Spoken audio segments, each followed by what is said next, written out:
ہمارے bureau chief Peshawar کے علی اکبر صاحب بھی موجود ہیں۔ صاحب پہلے تو یہ بتائیے کہ جو ایم این اے محسن داوڑ جو اس وزیر اعلیٰ ہاؤس کے جرگے میں بھی شریک تھے،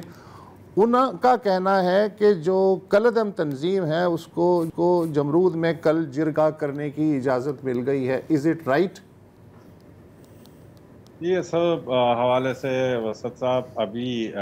جو آج جرگہ ہوا تھا وزیر اعلیٰ کی زیر صدارت میں، اور ان کو اختیار دے دیا گیا تھا کہ آپ اس ایشو کو حل کریں، ہم ساتھ دیں گے، تو اسی سلسلے کی جو کڑی ہے وہ اس وقت جاری ہے۔ امیر محمد خان ایک مقامی رہنما ہے، ان کی جگہ پر کچھ دیر قبل پہلے جو اپوزیشن لیڈر تھے، اسپیکر تھے، اور کچھ ارکان جو تھے،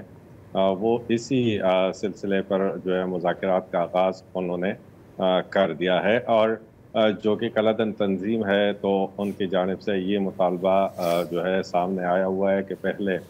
ہم اپنا جو ان کا ایک گرینڈ جرگہ تھا تو وہ ہم کریں گے، اس کے بعد وہ دیگر مسائل وہ حل کریں گے۔ تو مذاکرات شروع ہو گئے ہیں، انہوں نے مطالبہ سامنے رکھ دیا ہے، اور اس پر اس وقت وہ بات چیت چل رہی ہے۔ اور جو ہمارے ذرائع ان کا یہ کہنا ہے کہ یہ پہلا مرحلہ ہے کہ جو اراکین گئے ہوئے ہیں ان سے بات چیت کر رہے ہیں، تو دوسرے مرحلے میں یعنی کل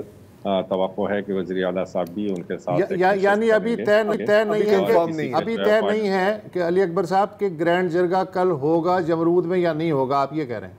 جی، ابھی تک اس حوالے سے کوئی فائنل ہم تک کوئی جو ابھی کچھ دیر پہلے تک ہم رابطے میں تھے تو اس پر بات چیت چل رہی ہے، لیکن ابھی تک کوئی حتمی فیصلہ نہیں ہوا ہے۔